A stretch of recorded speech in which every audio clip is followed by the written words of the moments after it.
My YouTube family, good morning, જય Shri Krishna, welcome and welcome back to my YouTube channel. કેમ છો? I hope કે તમે બધા જ મજામાં. આપણે થઈ ગયા છે મસ્ત મજાના રેડ કલરની સાડી પહેરીને તૈયાર. અને ગાઈઝ બસ લાપસી થવા માટે અત્યારે મૂકી દીધી છે. બસ જેવી લાપસી બની જાય એટલે આપણે મસ્ત મજાનું કરીશું જયવંતિકા માતાનું પૂજન. અને જે કંઈ પણ આપણે પૂજન કરીશું એ બધું જ તમારા લોકોની સાથે શેર કરીશું, એટલે વિડીયોને એન્ડ સુધી જોવાનું ભૂલતા નહીં. અને ગાઈઝ અત્યારે કેટલા વાગે છે ખબર? 9:30 પોણા 10 જેવા તો થઈ જ ગયા છે. તો કંઈ નહીં, આપણે ફટાફટથી કરી લઈએ પૂજા. અને જીગુ પણ આજે છે ને, જીગુ આજે ઓફિસે નીકળી ગયા છે. એમનું મૂડ તો હતું નહીં જવાનું, પણ ખબર નહીં હવે પાછા આવી જાય છે કે પછી અડધા રસ્તાથી પાછા આવી જાય કે જાય શું કરે ખબર નહીં. કારણ કે મેં જે દિવસે ઘરે રહું ને એ દિવસે એમને પણ ઈચ્છા થાય કે ઘરે જ રહો. તો જોઈએ જીગુ આવે છે કે નહીં. જે કંઈ પણ હશે આપણે બધું તમારા લોકોની સાથે શેર કરીશું તો બ્લોગમાં બની. ગાઈઝ આ છે આપણો આજનો મસ્ત મજાનો લુક. તો ચાલો કંઈ નહીં, હવે પૂજનની તૈયારી તો બધી જ કરી દીધી છે. હવે જોઈએ આપણે આગળ જેવી લાપસી થાય એવી મસ્ત મજાનું પૂજન પણ ચાલુ કરી દેવાના છે. આપણું લાપસી એવું બનીને મસ્ત મજાનું રેડી છે. તો ચલો કંઈ નહીં, હવે આપણે છે ને કરી લઈએ પૂજા. અને પૂજા કેવી રીતે કરશું એ બધું તમારા લોકોની સાથે શેર થવાનું છે. ગઈકાલે રાતે છે ને મેં મસ્ત મજાનું મંદિર જે પૂજાનું છે બધું સાફ કરી લીધું હતું. અને અહીંયા છે ને આ બાટલો આપણે મસ્ત નવો લાવ્યા છે કાલે. લાપસી બનીને રેડી છે, પૂજાનું બધું રેડી છે. તો ચલો હવે પૂજાની શરૂઆત કરી દઈએ.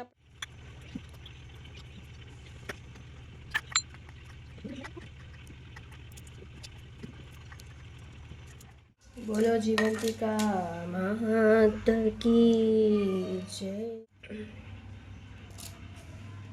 હવે જીવંતિકા માતાની વાર્તાની શરૂઆત કરીએ છીએ આપણે. રૂપાવટી નામે એક નગરી હતી.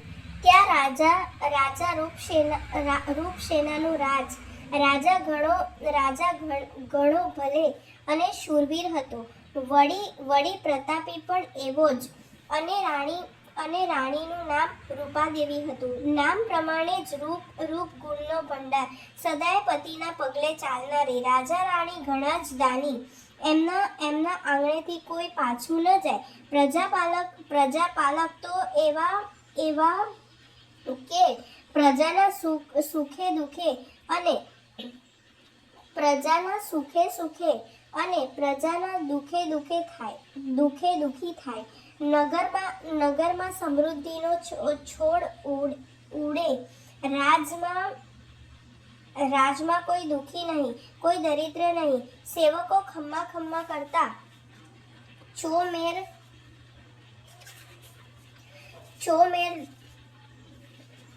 ઢોળે. પાણી માંગો ત્યાં દૂધ મળે. એક કહો ત્યાં એકાશયી હજારો. સ્વર્ગનું સુખ અને ઇન્દ્રલોકની સવાહી પણ સોનાની થાળીમાં. લોઢાની મેક જેવું એક દુઃખ, એવું કે બધાય સુખ ઝેર જેવા થઈ ગયા હતા. શેર માટીની ખોટ, પારણીએ પોઢનાર નહીં, હાલરડા સંભળાય નહીં, પાલડીનો પાડનાર નહીં. વર્ષોના વહાણ વાઈ ગયા. પથ્થર એટલા દેવ કર્યા. બાધા રાખી, રાખડી રાખી, દોરા ધાગા કર્યા.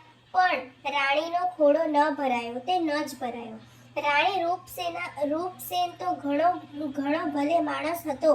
રાજકાજમાં મન લગાવે. વિઘ્નો જ્ઞાનીઓને સોબતમાં સમય પસાર કરી નાખે. પણ રાણીનો જીવ દિન રાત બળ્યા જ કરે. વાંજિયામેળનો માર ઘણો દહેલ્યો છે. આ તો મૂંગી વેદના ન કહેવાય ન સહેવાય. 100 મણની તણાઈ પણ સુખે નિંદ્રા ન આવે. તો એ સુખ સમૃદ્ધિ શા કામના? વેદ હકીમોએ હાથ ધોઈ નાખ્યા. ત્યાં સંતાનની ઝંખનામાં રાત દિવસ તડફડતી રહેતી રાણી રૂકમણીએ વિચાર કર્યો કે વિધાતાએ એના ભાગ્યમાં સંતાનનું સુખ લખ્યું નથી. ખોડાના ખુદનાર માટે હેતથી હાલરડા ગાવાના કોડ પૂરા કરવા હોય તો હવે અવશ્ય કોઈ યુક્તિ પ્રયુક્તિ કરવી જ પડશે, તો વાંજિયામેળું ટળશે. રાણી કરીને થાકી સંતાન લાવવું ક્યાંથી? કોઈ માં પોતાના સંતાનનો સોદો તો ન કરે. હેત કાંઈ હાટે વેચાય નહીં. ખૂબ વિચાર કર્યા પછી રાણીએ પોતાની મૂંઝવણની વાત દાયણને કરી. દાયણની જિંદગી આખી ખાય તો દાયણને જિંદગી આખી ખાય તોય ન ખૂટે એટલું ધન આપ્યું. પછી ગળવડા અવાજે વિનંતી કરી કે હે દાયણ, વાંજિયાપણાની વેદના મારાથી વેઠાતી નથી. જગતના લોકો ભલે મને મોઢે કશું કહેતા નથી, પણ સૌ મારું મોં જોવાનું ટાળે છે. વળી સંતાન વગર સ્ત્રીનો અવતાર અપૂર્ણ છે એવું શાસ્ત્રો પણ કહે છે. મારી કૂખ તો હવે ફળવાની નથી. હવે તો તું જ મારી તારણહાર બન. ગમે ત્યાંથી મને બાળક લાવી આપ.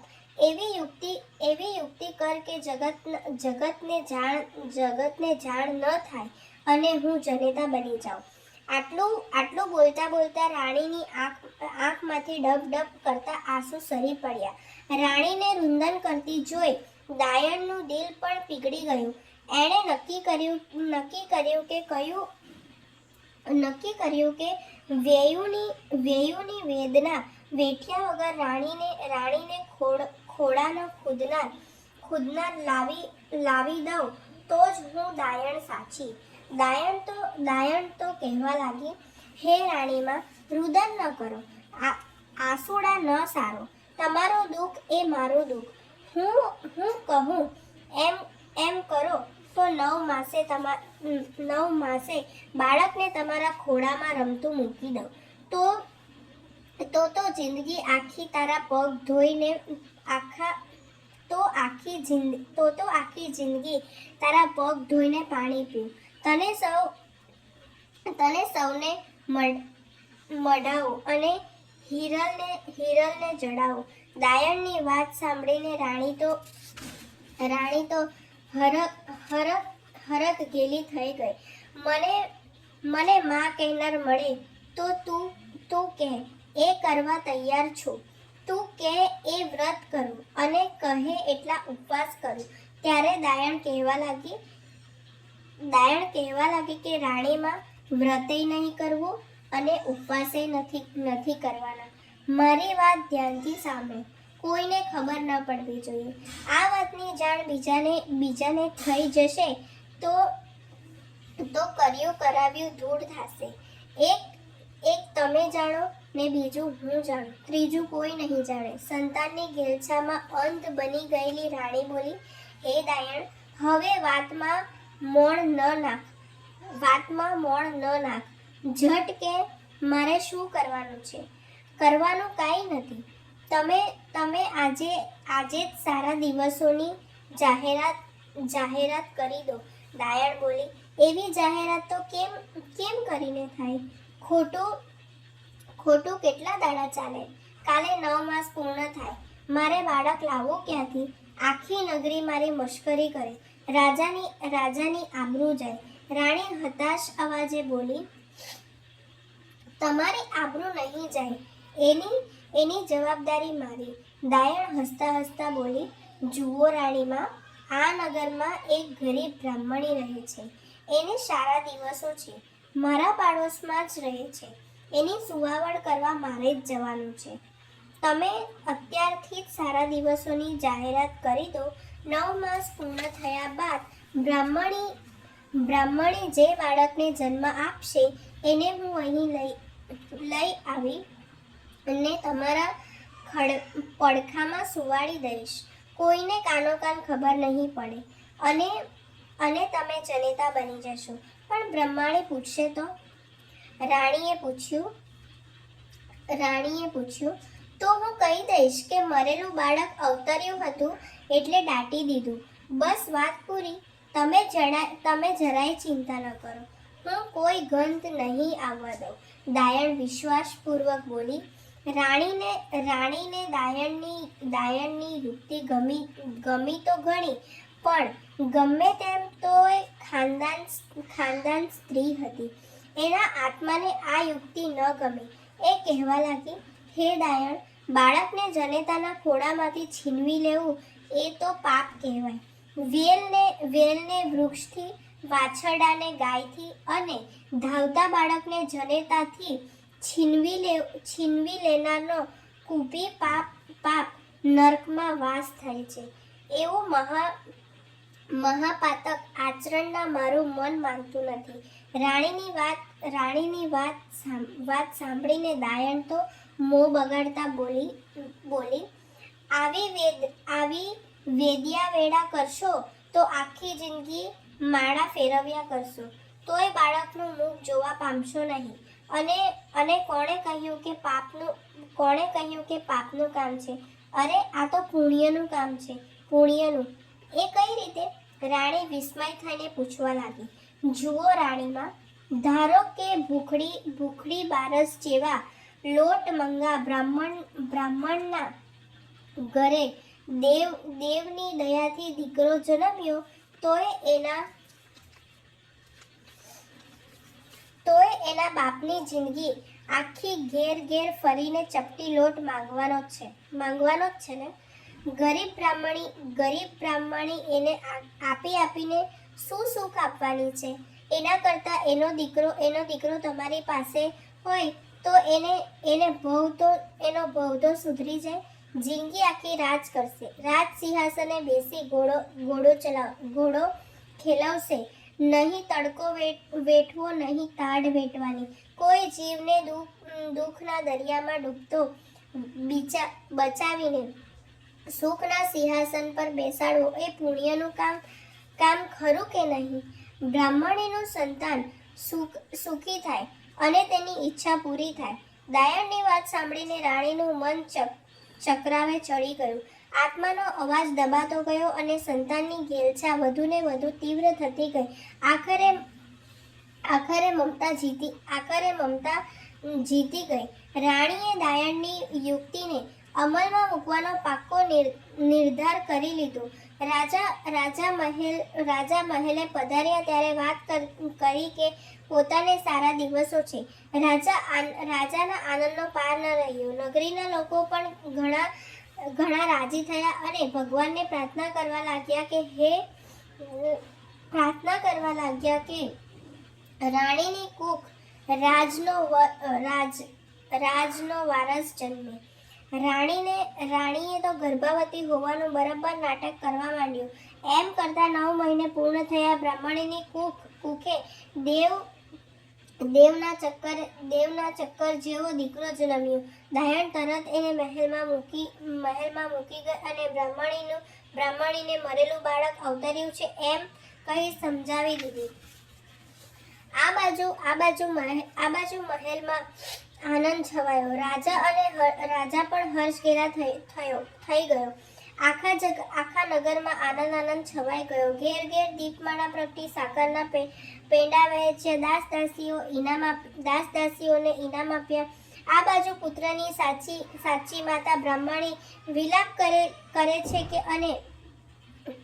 કરે છે અને પુત્રના મૃત્યુ પર આંસુ વહાવ્યા કરે. થોડા દિવસો વીત્યા પછી બ્રાહ્મણીએ જીવંતિકાનું વ્રત શરૂ કર્યું. તેથી માં જીવંતિકા બ્રાહ્મણીના બાળક રાજકુમારની રક્ષા કરવા લાગી. રાણીએ તેનું નામ સિલસેન પાડ્યું. સિલસેન દિવસે ન વધે એટલો રાતે વધે અને રાતે ન વધે એટલો દિવસે વધે. એમ કરતા 18 વર્ષનો થયો. શાસ્ત્રના નિપુણ બન્યો. સર્વ વિદ્યામાં પારંગત બન્યો. રાજા રૂપસેનાના મરણ પછી સિલસેને ગાદી સંભાળી. પ્રજા તેની કુશળતાથી ઘણી ખુશ થઈ. રાજમાંથી દુઃખ, દરિદ્ર, શોક, વિયારથી નાશ પામ્યા. સુખ સમૃદ્ધિની છોડ ઉડવા લાગી. થોડા સમય પછી શિલસેન પોતાના પિતાનું શ્રાદ્ધ કરવા ગયાજી જવા નીકળ્યા. રસ્તામાં એણે એક વણિકના ઘેર ઉતારો રાખ્યો. એ દિવસે વણિકના ઘેર પુત્રની છઠ્ઠી હતી. ઘરના બધા નિંદ્રાધીન થઈ ગયા હતા. ત્યારે માં જીવંતિકા શિલસેનનું રક્ષણ કરતા બારણા પાસે ઊભા હતા.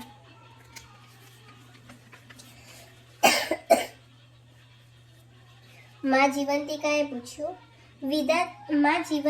વિધાતાને પૂછ્યું કે શું લખશો?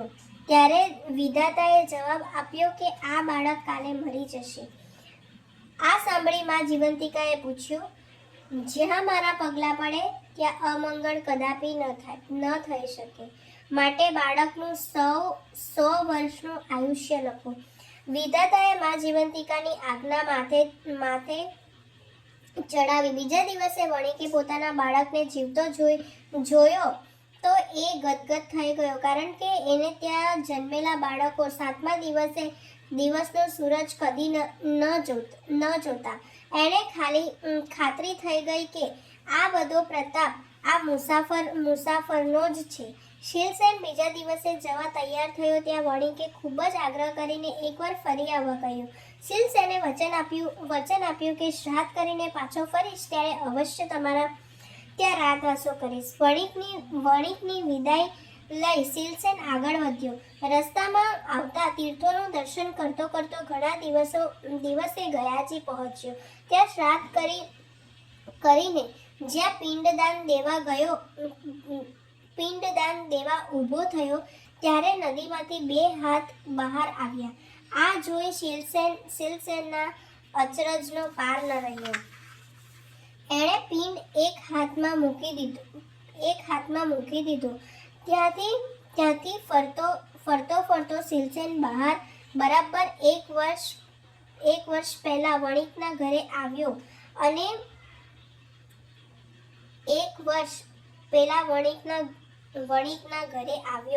આ રાતવાસો રહ્યો. એ દિવસે વણિકને ત્યાં ફરી બાળકનો જન્મ થયે 6 દિવસ થયા હતા. રાત પડતા જ માં વિધાતા છઠ્ઠીનો લેખ લખવા આવ્યા તો માં જીવંતિકાએ પૂછ્યું કે શું લખશો? ત્યારે માં વિધાતાએ જવાબ આપ્યો કે કાલે પ્રભાતના પ્રથમ પહોરે આ બાળકનું અવસાન થશે. એ સાંભળી માં જીવંતિકાએ કહ્યું, જ્યાં મારા પગલાં પડે ત્યાં અમંગળ કદાપી ન થઈ શકે, માટે બાળકનું 100 વર્ષનું આયુષ્ય લખો. માં વિધાતાએ આજ્ઞા માન્ય રાખી. લેખ લખીને પાછા ફર્યા ત્યારે જિજ્ઞાસાવંશ માં જીવંતિકાએ પૂછ્યું, હે માં, તમે આ રાજકુમારનું રક્ષણ શા માટે કરો છો? આ ક્ષણે જ શિલસેનની આંખ ખુલી ગઈ અને એ આ સંવાદ સાંભળવા લાગ્યો. માં જીવંતિકા કહેવા લાગ્યા, આ બાળકની માતા મારું વ્રત કરે છે, તેથી તેનું રક્ષણ કરવાનો મારો ધર્મ થઈ પડે છે. આ સાંભળી શિલસેન વિચારમાં પડી ગયો. એની માતા કોઈ વ્રત કરતી હતી એવું એને યાદ ન હતું, છતાં એણે માતાને પૂછીને ખાતરી કરવાનું નક્કી કર્યું. ઘણા દિવસોએ પોતાના રાજમાં પહોંચ્યો. મહેલે જઈને માતાને પૂછ્યું, હે માં, તમે કયું વ્રત કરો છો? હું તો કોઈ વ્રત કરતી નથી, રાણી બોલી. રાણીનો આવો અવાજ સાંભળીને શિલસેનને શંકા પડી કે નક્કી મારી આ સગીમાં નથી, મારી સગીમાં કોઈ બીજી જ છે. પોતાની માતાને શોધી કાઢવા એણે શ્રાવણ માસના પ્રથમ શુક્રવારે આખી નગરીમાં જમવાનું આમંત્રણ આપ્યું. સખત સૂચના આપી કે દરેકે પીળા વસ્ત્રો પહેરવા. બધા જમવા આવ્યા ત્યારે શિલસેને આજ્ઞા કરી કે જાઓ, નગરમાં ફરીને તપાસ કરો કે કોઈ રહી ગયું તો લઈ આવો. થોડી વારે સેવકોએ આવીને કહ્યું કે એક બ્રાહ્મણી પીળા વસ્ત્રો પહેરીને આવવાની ના પાડે છે. આજે એણે પીળા વસ્ત્રો નહીં પહેરવાનું વ્રત છે. આ સાંભળી શિલસેન ગદગદ થઈ ગયો. એણે તરત લાલ રંગના વસ્ત્રો મોકલાવ્યા. એ પહેરીને બ્રાહ્મણી આવી. શિલસેન સામે આવતા જ એના સ્તનમાંથી દૂધની ધારા છૂટી અને શિલસેનના મોંમાં પડી. એ જોતા જ નગરજનોનો એકી અવાજ બોલ્યો, આજ રાજકુમાર શિલસેનની માતા છે. શિલસેન ઘણો ખુશ થઈ ગયો. ત્યારબાદ શિલસેને રાણીને બધી વાત પૂછી તો રાણીએ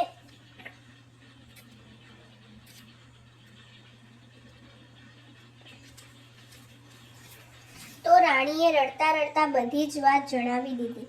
શિલસેન પોતાની સગી જનેતાને ભેટી પડ્યો અને પોતાની સાથે મહેલમાં રાખી. શિલસેને વર્ષો સુધી સુખપૂર્વક રાજ્ય કર્યું. માં જીવંતિકાનું વ્રત જેવું બ્રાહ્મણીને પડ્યું તેવું વ્રત કરનાર સર્વેને પડજો. જીવંતિકા માતા કી જય. ઓમ શ્રી જીવંતિકા માતાય નમઃ. ઓમ શ્રી જીવંતિકા માતાય નમઃ. જય જીવંતિકા મૈયા, જય જીવંતિકા મૈયા, સુખ સંપત્તિ શુભદાતા. સો ગાઈઝ આપણે થઈ ગયા છે મસ્ત મજાના પૂજા એવું કરીને ફ્રી, અને બસ હવે તો આજે ઘરમાં કંઈ જ કામ નહીં મળે, બસ તો આપણે આરામ કરીશું. આજે કેટલા મહિનાઓ પછી આજે છે ને આપણે 11 વાગે ઘરે દેખાઈએ છીએ, કારણ કે એમ તો ઓફિસ ચાલુ હોય તો ઓફિસમાં જ દેખાઈએ. અને ગાઈઝ આજે છે ને બધું લાલ લાલ જોવા મળશે બ્લોગની અંદર. જો તમને લોકોને ચાદર બતાવવું એ પણ રેડ છે, મારા કપડાં પણ રેડ છે, બિકોઝ આજે છે જીવંતિકા માતાનું વ્રત, એટલામાં બેડ પરની ચાદર પણ રેડ છે, ત્યાર પછી મારા કપડાં પણ રેડ છે. સો ગાઈઝ અત્યારે જે બહારનો માહોલ થઈ ગયો છે એટલો મસ્ત થઈ ગયો છે, એટલું મસ્ત વ્યૂ છે, કારણ કે હું તો છે ને રોજ ઓફિસમાં હોઉં ને તો મને બિલકુલ બી ખબર નહીં પડી કે બહાર વરસાદ પડે છે, શું છે, વાતાવરણ કેવું છે. તો આજે હું ઘરે છું ને તો ચલો તમને બહારનું વાતાવરણ બતાવો કે કેટલું મસ્ત લાગી રહ્યું છે. વરસાદ પડવાનો હોય ને એવું માહોલ બની ગયું છે. સો ગાઈઝ તમે લોકો જોઈ શકો છો કે કેટલું મસ્ત વાતાવરણ થઈ ગયું છે વરસાદ પડવાથી. ફાઇનલી વરસાદ ચાલુ થઈ ગયો છે.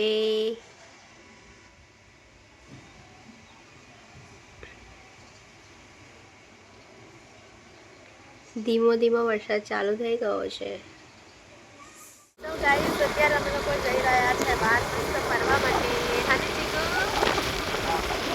ચાલો કઈ નહીં, ફટાફટ મસ્ત મજાના જેટલું બહાર આટો મારી આવીએ અને આમ જ થોડું બહાર એન્જોય કરી આવે. અને ગાઈઝ આજે છે ને બપોરથી વરસાદ લાગેલો છે, ચલો તમને બતાવું છું. સો ગાઈઝ તમે લોકો જોઈ શકો છો અહીંયા છે ને બપોરનો વરસાદ પડતો જ છે, રૂઈકો નહીં મળે જરા બી, જો છાંટી છાંટી પડે જ છે. અને સવારથી વરસાદ પડે ને એમાં આટલું બધું પાણી ભરાઈ ગયું, વિચારો. હે ને આજે છે ને એટલો બધો વરસાદ પડી રહ્યો છે વડોદરામાં. જ્યારે અમારે લોકોએ બહાર ફરવા નીકળવાનું હતું ને ત્યારે શું કહી દીધું હે ને એટલે જ્યારે નહીં નીકળવાનું હોય ત્યારે તો વરસાદ પડે જ નહીં. આજે સવારથી લાગેલો છે ગાઈઝ વરસાદ.